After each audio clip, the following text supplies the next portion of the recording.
जिसको युद्ध में जीता ना जा सके। हिंदू मान्यताओं के अनुसार ये महज एक शहर नहीं बल्कि आस्था का मंदिर है। हिंदुओं की मान्यता है कि ये उनके भगवान राम की नगरी है। कहते हैं सैकड़ों वर्षों से यहाँ की एक धार्मिक परंपरा रही है, आध्यात्मिक परंपरा रही है, पर दशकों से ये शहर अपनी परंपराओं से ज्यादा एक और कारण से दुनिया भर में चर्चा का कारण बना रहा है, राजनीति। अयोध्या के नाम पर राजनीति, भगवान राम के नाम पर राजनीति। एक राम अयोध्या वालों के दिलों में है जो हमेशा से उनके पास है, पर एक राम को बीजेपी के नेता और देश के प्रधानमंत्री नरेंद्र मोदी लेकर आए। हिंदू मान्यताओं के अनुसार पूरी दुनिया की प्राण प्रतिष्ठा भगवान राम ने की है, लेकिन नरेंद्र मोदी ने साल 2024 के जनवरी महीने में भगवान राम की प्राण प्रतिष्ठा की और उन्हें अयोध्या में बने मंदिर में स्थापित किया।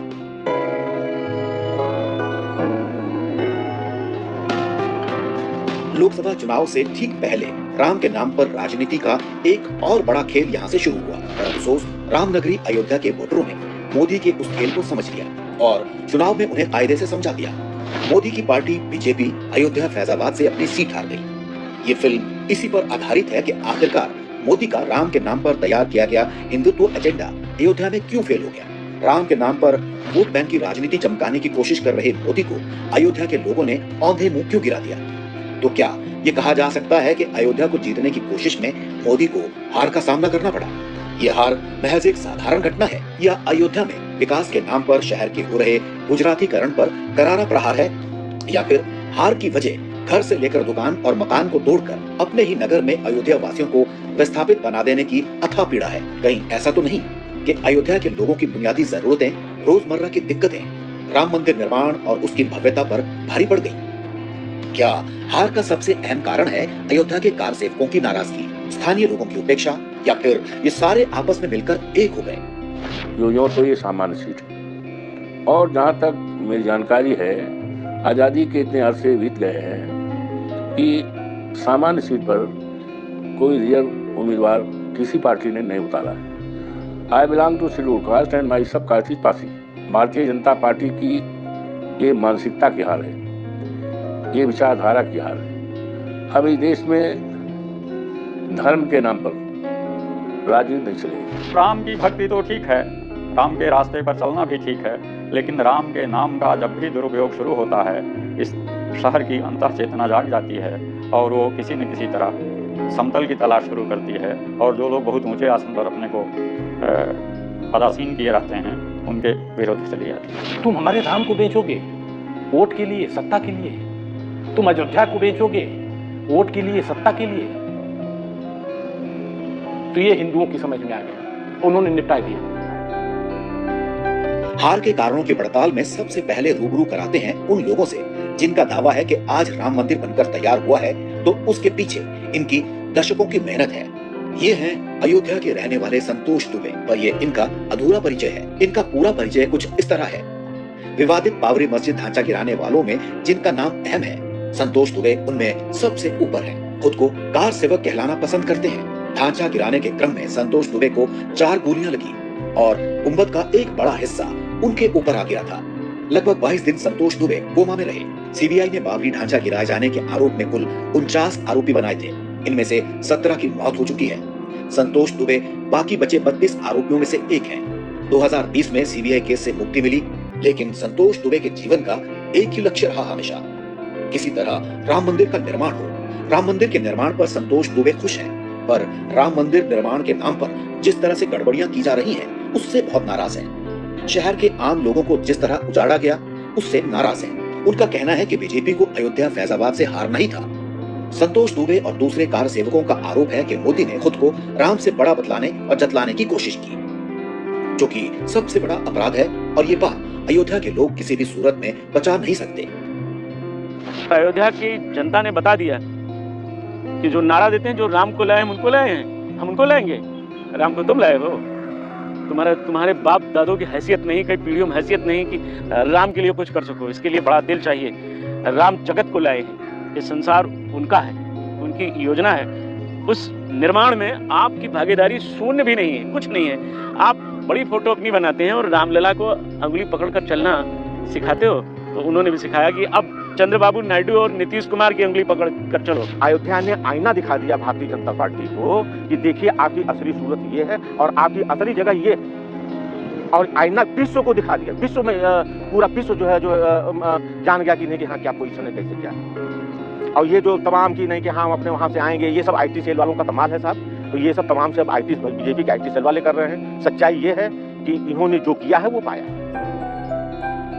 संतोष दुबे और दूसरे कार सेवक बड़े दावे के साथ एक बात और कह रहे हैं। उन्होंने साफ साफ कहा कि अयोध्या फैजाबाद में बीजेपी की हार तो अभी शुरुआत है, अभी तो राम के नाम पर लूट करने वालों को और बुरा देखना है। उन्होंने खुलकर कहा कि यूपी के 2027 के विधानसभा चुनाव का इंतजार कीजिए। अयोध्या ने बता दिया, सावधानी हटी तो दुर्घटना घटी, सावधान हो जाओ। अभी अयोध्या की लोकसभा गई है, अभी तो पूरे उत्तर प्रदेश की विधानसभा जाएगी ना, आना आ रहा है ना। चलाओ बुलडोजर, गिराओ लोगों के घर। मत का अंतर मत कीजिए, मतांतर मत कीजिए। यही नहीं, कुछ दिनों के बाद आप देखिएगा 27 वाला जो आ रहा है उसमें आप देखिएगा क्या स्थिति होगी। कार सेवकों की इस बात का समर्थन राम मंदिर के मुख्य पुजारी महंत सत्येंद्र दास अपने तरीके से करते हैं। उनका कहना है कि लोकसभा चुनाव में अयोध्या फैजाबाद से बीजेपी की हार निश्चित दिख रही थी। उन्होंने एक कदम बढ़कर ये भी कहा कि 2022 के उत्तर प्रदेश के विधानसभा चुनाव के दौरान एक बार चर्चा चली कि अयोध्या से योगी चुनाव लड़ेंगे। योगी ने इसके लिए अयोध्या के कुछ लोगों से बाकायदा बैठक भी की। उस बैठक में महेंद्र सत्येंद्र दास ने साफ साफ सुझाव दिया कि योगी अयोध्या से चुनाव लड़ेंगे तो हार जाएंगे। जो चुनाव 22 में हुआ था लोक विधानसभा का, तब यहाँ से योगी आदित्यनाथ लड़ना चाहते थे और यहाँ बैठक हुआ, मंच पर लोग बुलाते हैं, हमको भी बुलाए, हमसे पूछा गया। हमने कहा कि मैं सुझाव देता हूँ योगी आदित्यनाथ जी को कि आप अयोध्या से न लड़ें, अयोध्या आपके अनुकूल नहीं है, सब फेल हो जाएगा, आप जीत नहीं पाएंगे। मैंने स्पष्ट कहा था, इसीलिए चले गए गोरखपुर। पहले बड़ी चर्चा हुई थी अयोध्या से, मथुरा से कहाँ से लड़ रहे हैं कि अयोध्या निश्चित हो रहा था। हमने कहा क्योंकि कई लोगों की बात सुनी, कहें कि अरे वो नाथपंथी है, वो वनपंथी है, हम वैष्णव है, वो सही हुआ, ये सब दुनिया भर की साधुओं के बीच में होती थी। उसके बाद कुछ लोगों के उजाड़े जा चुके थे। अयोध्या के कार सेवकों को एक बात का बड़ा दुख है, जिन्होंने राम मंदिर बनाने में अपना सब कुछ न्यौछावर कर दिया। उनकी लगातार उपेक्षा की गई और लता मंगेशकर को अयोध्या में जगह दी गई। वो पूछते हैं, क्या लता मंगेशकर ने कार सेवा की थी? क्या लता मंगेशकर का अयोध्या राम मंदिर निर्माण में कोई योगदान है? अगर नहीं तो फिर लता मंगेशकर के नाम पर वीणा चौक बनाने का औचित्य क्या था? लता मंगेशकर तो बहुत बड़ी कार सेवक है, शायद राम जन्मभूमि को मुक्त उन्होंने ही कराया होगा, इसलिए वीणा चौक बन गया। कार सेवकों की क्या जरूरत थी? तो मैं इस सरकार को, इस सरकार के कार्य को पूरी तरह से नमन करता हूँ। राम की रोटी खाओ और राम के नाम पर दाम कमाओ, अयोध्या को तोड़ गिराओ।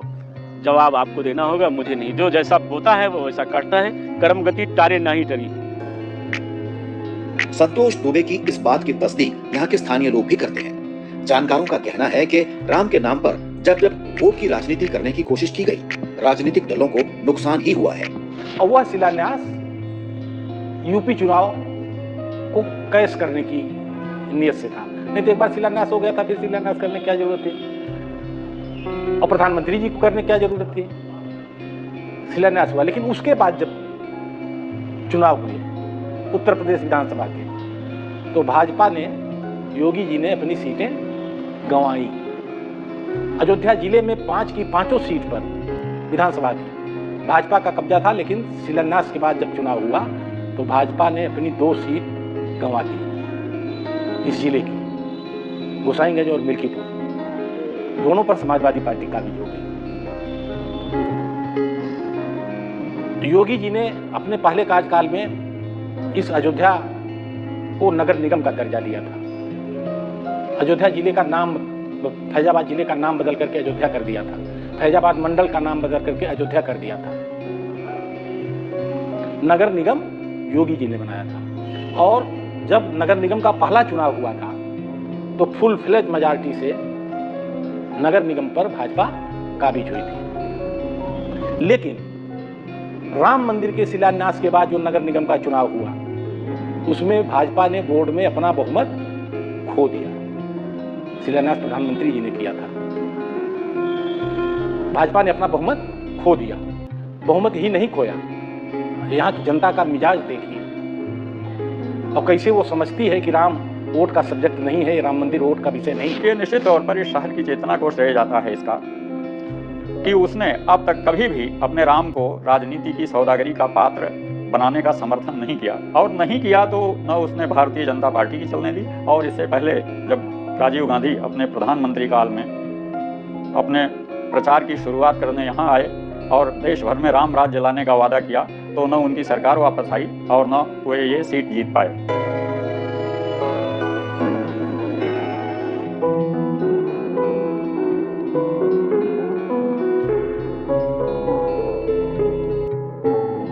ये हैं प्रीति यादव और उनकी मां राजकुमारी यादव। इनका ये टूटा हुआ घर राम मंदिर से लगभग 300 मीटर की दूरी पर है।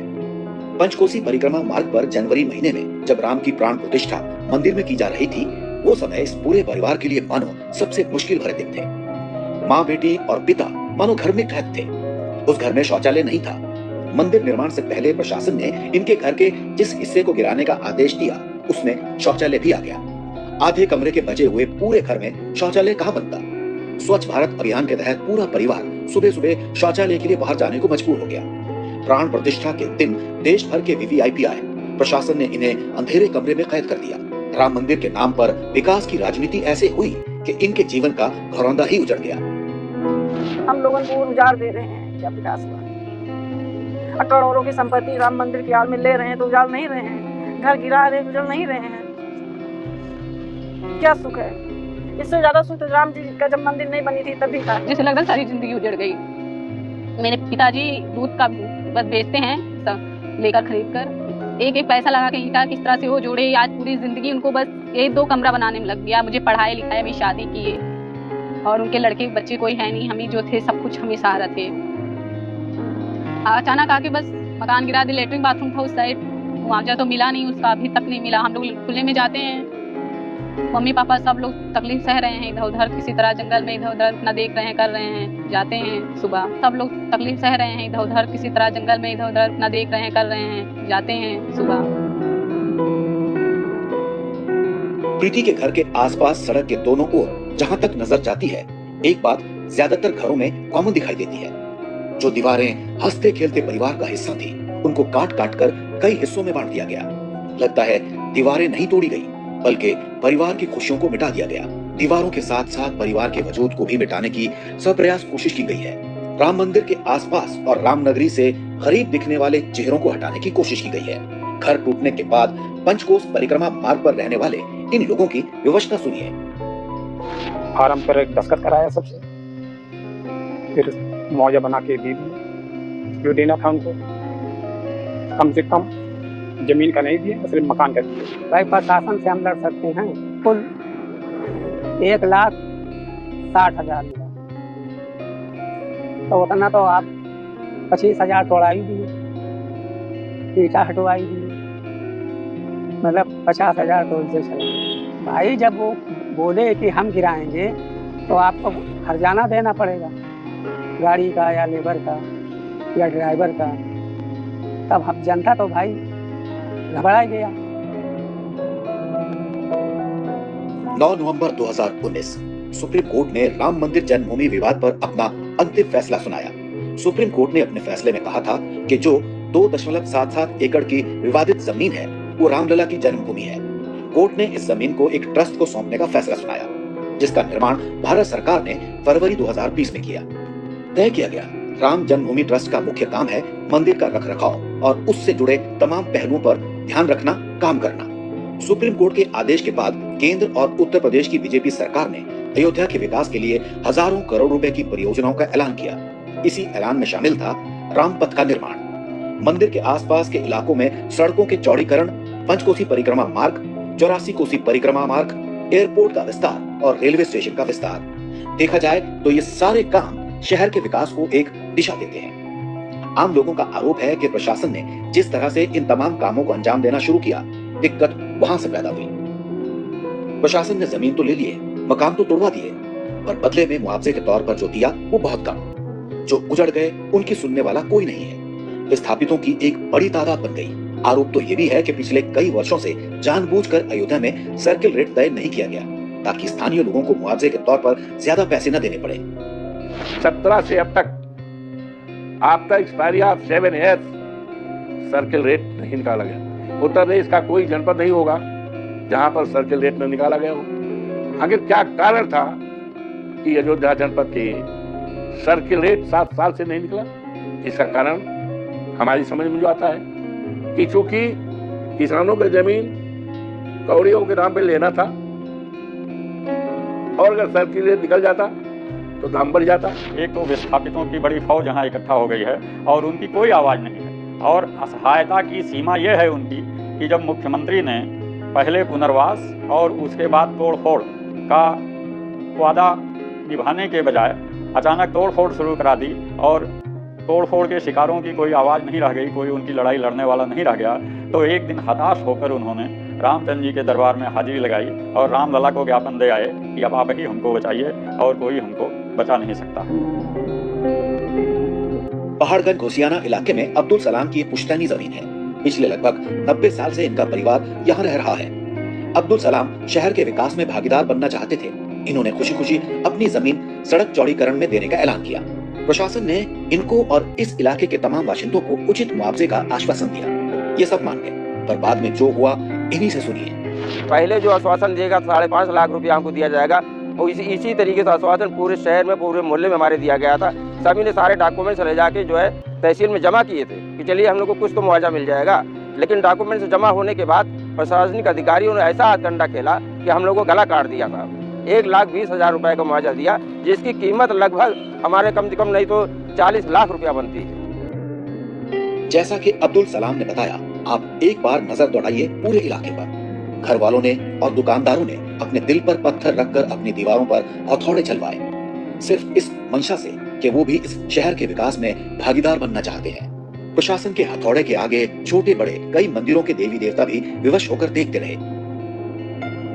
प्रशासन के अनुसार शहर के सौंदर्यीकरण में तकरीबन 1,845 भूमि मालिक और भवन मालिक प्रभावित हुए, जिसमें 800 घरों को तोड़ दिया गया। रामपथ, भक्ति पथ, राम जन्मभूमि पथ तथा पंचकोसी एवं 14 कोसी परिक्रमा मार्ग के सौंदर्यकरण एवं चौड़ीकरण के कारण 4,616 दुकानदार प्रभावित हुए। इनमें कुल 2,200 दुकानें तोड़ी गईं और 1,500 व्यापारी विस्थापित हुए। इस पूरे प्रकरण में तकरीबन 40,000 लोग प्रभावित हुए, जबकि 30 छोटे बड़े मंदिरों को तोड़ा गया, 9 मस्जिदें और 6 मजार पर भी हथौड़े चले। प्रशासन कितनी भी सफाई दे ले मुआवजे को लेकर, लेकिन पूरा शहर जानता है कि प्रशासन की नीयत अच्छी नहीं रही है। पूरे मामले को लेकर यही कारण था कि आम जनता में भारी नाराजगी थी। हम कह रहे हैं ये पूरा निजाम बेईमान है। जो मकान हमने 40 साल पहले बनाए उसका तुमने नक्शा पास किया। नक्शा तब पास होता है जब आप स्वामी होंगे। उसका हाउस टैक्स ले रहे हो हमसे, उसका वाटर टैक्स ले रहे हो, उस घर में बिजली का कनेक्शन दिया है, उस घर पर हमने बैंक से लोन दिया है, लोन लिया है और अदा किया है। तो ये सब जब हम स्वामी हैं तबे तो ये सब संभव होगा। आवाज जब तुम तोड़ने आए तो कह रहे हो कि आप मालिक नहीं। दुकानों के टूटने से स्थानीय व्यापारियों के चेहरे पर मायूसी छाई है। इनमें से कई तो ऐसे हैं जिनकी दुकानें भी तोड़ दी गई और घर भी तोड़ दिए गए। एक तो रोजगार को तबाह कर दिया गया और सिर छुपाकर रोने के लिए घर का कोना भी नहीं छोड़ा। हनुमानगढ़ी के पास दुकान लगाने वाला ये है समीर। 6 लोगों के परिवार का पेट इसी दुकान से भरता है। पिछले 40 साल से ज्यादा समय से ये दुकान समीर के परिवार वाले चलाते रहे हैं। जो कुछ भी दिख रहा है अब यही है समीर की दुकान। पहले ये बाकायदा दुकान की शक्ल में थी। समीर इस दुकान का मालिक नहीं है बल्कि किराएदार है।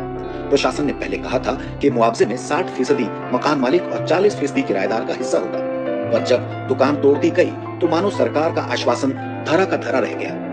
मुआवजे का सारा पैसा मकान मालिक को दे दिया गया। हैरानी की बात यह है कि समीर अब भी इस टूटी दुकान का किराया दे रहा है। हजारों पीड़ित दुकानदारों में से एक है मोहम्मद रियाज। मोहम्मद रियाज किसी तरह जिंदगी की गाड़ी को पटरी पर चढ़ाने की कोशिश में जुटे हैं, पर जो दर्द है वो मिटता नहीं। मेरी दुकान 40 साल से मेरे दादा दादी करते थे, उसके बाद मेरे पापा किए, उसके बाद मैंने किया और मेरी दुकान आदि कर्मा के इसमें चला गया और अब यही दुकान मेरी बची हुई है और उसके बाद अभी हमको कहीं दुकान नहीं मिला है। मुआवजा तो बना है लेकिन जो मकान मालिक है उन्होंने रुकवा दिया। बहुत कम मुआवजा मिला है। कीमत कम से कम 6-7 लाख रुपया हम लोग को मिलना चाहिए था, तो मतलब मिला नहीं था। पूरा 1.25 लाख रुपया टोटल मिला है। करीब 22 फुट की हमारी दुकान थी, जिसमें से जो है 10 फुट गया है, 10 फुट बाकी हमको पहले 40-60 टन मुआवजा देने रहे थे। यहाँ पर अधिकतर व्यापारी किराएदार हैं। 40% मुआवजा हमको मिलना चाहिए था, जो प्रशासन वादा किया था, और 7% मकान मालिक को। बाद में प्रशासन अपने बात से मुकर गया और अपना जमीन मालिक और मकान मालिक को मुआवजा दे दिया। हम व्यापारियों को कोई मुआवजा नहीं दिया गया। इनसे थोड़ा अलग मामला है अभिषेक जायसवाल का। रामपथ पर रेडियो मैकेनिक की इनकी दुकान हुआ करती थी, जिसका अब नामो निशान मिट चुका है। 2 साल पहले कोई खरीदार इनकी दुकान की कीमत 20 लाख रुपए देने को तैयार हुआ था। दुकान टूटने के बाद इन्हें मुआवजे के तौर पर 1 लाख रुपए मिला। बदले में प्रशासन जो दुकान दे रहा है उसकी कीमत बहुत ज्यादा लगा रही है। तो हम लोगों को एक जो दुकान मिली है वो यहाँ टेढ़ी बाजार चौराहे पर जो है वहाँ पर एक दुकान मिली है। वो दुकान तो दी है, लेकिन उस दुकान के फलस्वरूप जो है उन्होंने हमसे जो है लगभग 14,08,000 रुपए की वो 8x6 की दुकान। अच्छी बात है, जगह विकास हुआ, लेकिन उसमें हम लोगों का विनाश हो गया। हम लोग मिट गए उसमें। तो मांग रखे थे, लेकिन वो उन्हें सुनवाई नहीं है।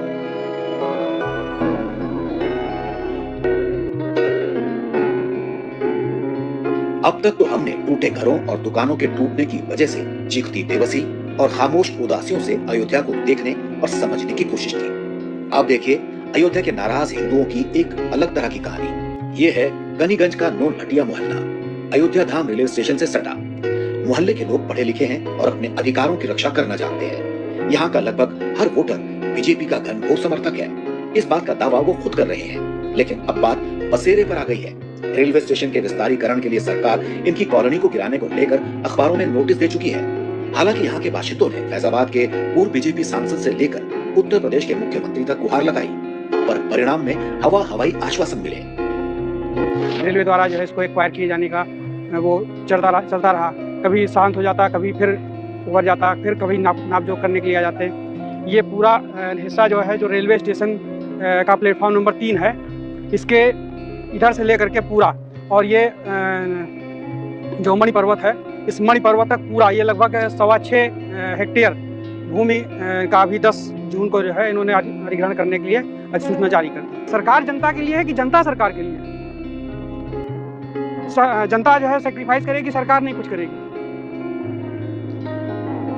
क्या विडंबना है। हम लोग बीजेपी के कोर वोटर है, बीजेपी की आइडियोलॉजी को पसंद करते हैं, क्योंकि ये राष्ट्रवाद को जो है मानने वाली पार्टी है। लेकिन लोगों के घरों को उजाड़ना और उनको सही मुआवजा ना देना, सर्किल रोड को रिव्यू ना करना, और उसके बाद जो नजूल की जमीन को फ्री होल्ड ना करना, ये इसे जायज किसी भी हद तक ठहराया नहीं जा सकता।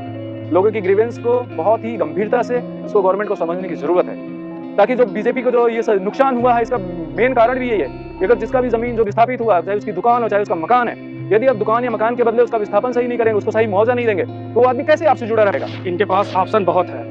अयोध्या कैंट है, दर्शन नगर है, आचार्य नरेंद्र देव है, ये सब ऑप्शन है। इनके पास ऑप्शन बहुत है, लेकिन कारण ये है कि यहाँ से ये उजाड़ना चाहते हैं। और हम लोग बीजेपी के वोटर भी थे शुरू से, लेकिन अब ऐसा काम कर रही है तो फिर दिल आदमी का टूट गया। बीजेपी के नाराज वोटर्स की एक और तस्वीर दिखाते हैं आपको। ये है गांव गंजा, शहर के बीचों बीच बने अयोध्या के नए एयरपोर्ट के ठीक पीछे। यहाँ से एयरपोर्ट का गेट साफ साफ दिखता है। नेशनल मीडिया में इन 3 गांवों को कभी नहीं दिखाया गया, गंजा, कुशवाहा और धर्मपुर। इन गांवों की 25 एकड़ की जमीन बीच में फंस गई। इन गांवों के किसानों ने प्रशासन के खिलाफ आवाज बुलंद कर दी और एयरपोर्ट के लिए अपनी जमीन न देने का ऐलान किया। असल में प्रशासन ने शुरू में कहा कुछ और किया कुछ। गांव के किसान प्रशासन के इस रवैये से नाराज हो गए। गांव के किसानों ने आरोप लगाया कि इन गांव के बिल्कुल सटे दूसरे गांव के किसानों को ज्यादा मुआवजा दिया, पर उन्हें बहुत कम। हम लोग ने कहा कि हम सहमति से जिस हिसाब से मुआवजा दिया जा रहा है नहीं देंगे। अब जैसे जनौरा, पूरे हुसैन और गंजा तीनों ग्राम सभाएं सटी हुई हैं, और भूमि अधिग्रहण एक्ट धारा 26 में एक खा में कहा गया है कि मतलब अगर निकटवर्ती ग्राम हैं तो उनको एक समान मुआवजा दिया जाएगा। एकदम सटी हुई जमीन का एकदम समान मुआवजा दिया जाएगा। तो जनौरा को 16 लाख रुपए, पूरे हुसैन को 18 लाख रुपए, ग्राम सभा गंजा को 2 लाख रुपए मुआवजा, धर्मपुर को 2,00,000-2.5 लाख रुपए मुआवजा, कुशवाहा को 2,00,000-2.5 लाख रुपए मुआवजा, और ये दोनों गाँवों को काफी मुआवजा दिया गया। 16 लाख 18 लाख रुपए मुआवजा दिया गया। जब हम लोगों ने इस पर विरोध किया कि उनको इतना दिया जा रहा, हमें क्यों नहीं दिया जा रहा, तो हम लोग कोर्ट गए। तो कोर्ट में ये मतलब जिला प्रशासन लगा कि हम जबरदस्ती नहीं कर रहे हैं, हमारी वहाँ पे हम सहमति से ले रहे हैं, लेकिन यहाँ पे हमें लोगों को परेशान किया जाए। किसानों के खेतों को अपने कब्जे में करने के बाद उन्हें घरों से विस्थापित कर देना और एक नई दुनिया का सब्ज बाग दिखाना सबसे बड़ा अपराध है। इसी के भोगी हैं नई बसाई जा रही कॉलोनी मलिकपुर के निवासी।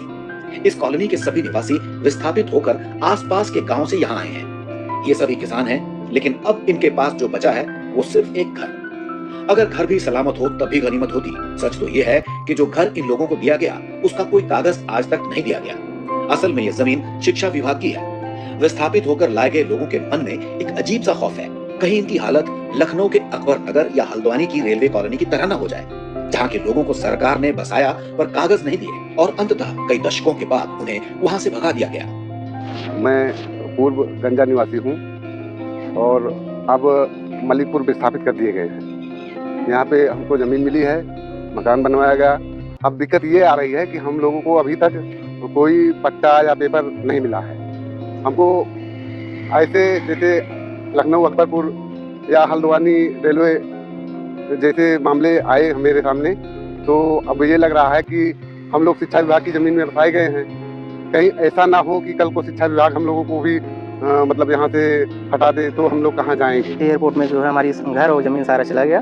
अब वहाँ से हमको मलिकपुर स्थापित किए हैं। यहाँ पे ज़मीनें जो है दिए हैं वो भी पूर्ण रूप से नहीं दिए हैं, आधा ही दिए हैं। ऊपर से जो है अभी तक इसका हमें कागज़ नहीं मिला है।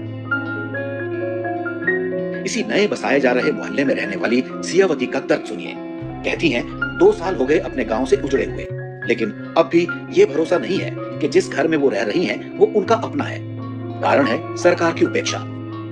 14 मई 2 साल हो गए हम लोग को जमीन मिले, यहाँ कोई कागज नहीं मिला। हम लोग अपनी मर्जी थोड़ी आए, जब हम लोग को सरकार निकाला तभी तो आए यहाँ पे, कि हम लोग को शौक लगा था। हम लोग को अच्छा लग रहा है कि अपना गांव जन्मभूमि छोड़ के चले आए यहाँ। अयोध्या के आम लोगों की चर्चा में एक बात बहुत ज्यादा सुनी जा सकती है। गरीबों और किसानों की जमीनों को कौड़ियों के दाम पर खरीद कर यूपी के बड़े अधिकारियों ने अपने सगे संबंधियों के नाम पर जमीन ले ली है। इस बात का बड़े तौर पर खुलासा अखबारों ने भी कर दिया है।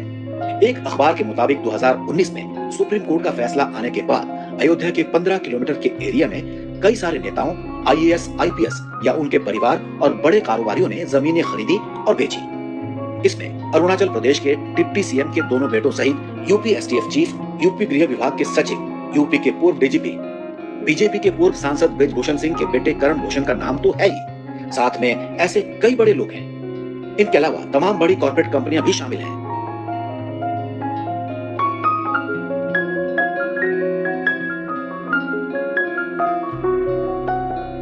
इसके बारे में अयोध्या के नवनिर्वाचित सांसद से जब हमने सवाल किया तो उन्होंने इस मामले को एक बड़ा कलंक बताया। बाहरी लोगों को बसाना, मैं समझता हूं उत्तर प्रदेश की महान जनता पर और उत्तर प्रदेश के गौरवशाली इतिहास पर एक कलंक है। और उजाड़ के बसाना तो और बड़ी चिंता और तकलीफ की बात है।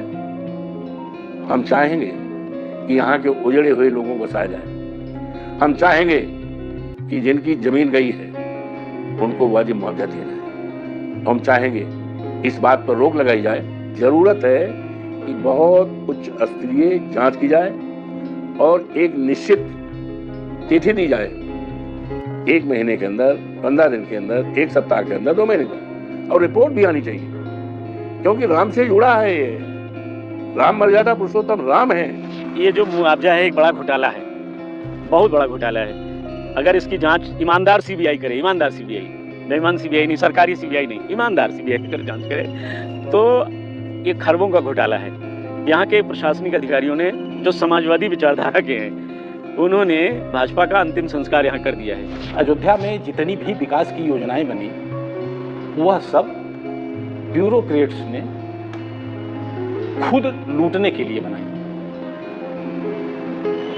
जैसे अयोध्या में इंटरनेशनल बस अड्डा है, एक मैं उदाहरण दे रहा हूँ, करोड़ों की लागत से बना है। उसका हमको लगता है कि 1.5-2 साल हो गया, योगी जी ने उद्घाटन भी कर दिया। आज तक उस बस अड्डे पर एक भी बस नहीं गई है। अंतर्राष्ट्रीय मीडिया सेंटर बना है, आज तक उसमें कोई पत्रकार नहीं गया है, उसका भी उद्घाटन हो गया है। भजन संध्या स्थल बन गया, आज तक वहां कोई भजन नहीं हुआ। राम कथा पार्क है, आज तक वहां कोई कथा नहीं।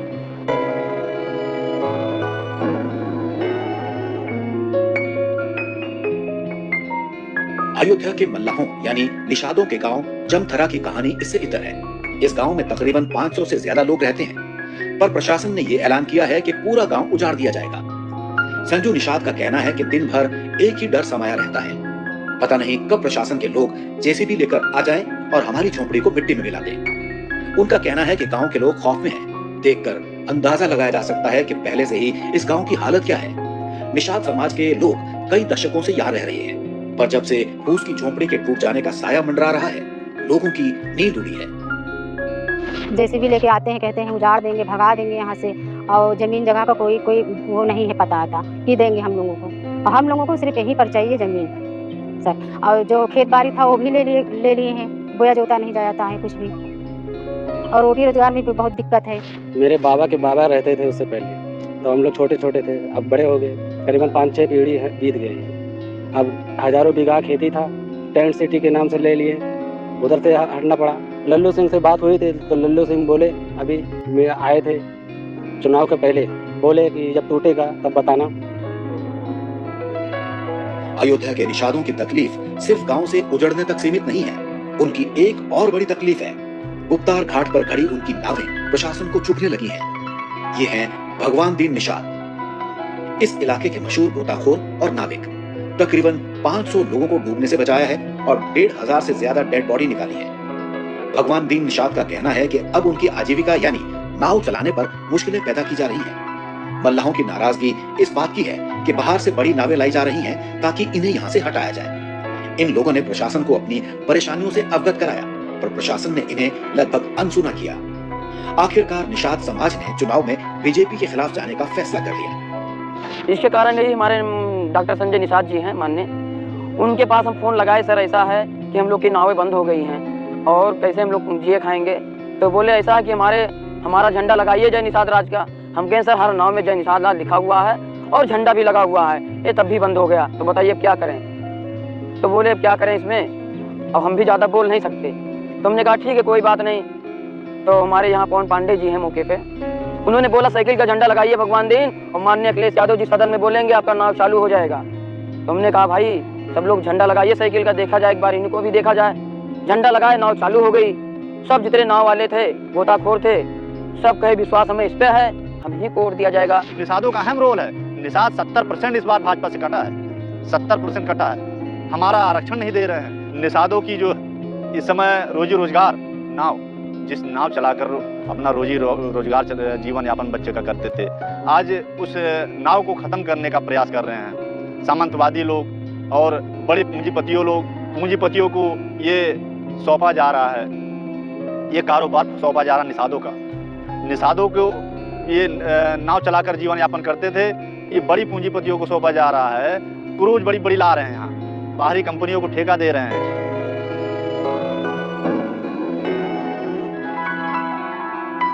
अब तक आपने देखा बीजेपी को लेकर किस तरह से अयोध्या और फैजाबाद में आम लोगों से लेकर किसानों, व्यापारियों और कार सेवकों तक में नाराजगी रही है।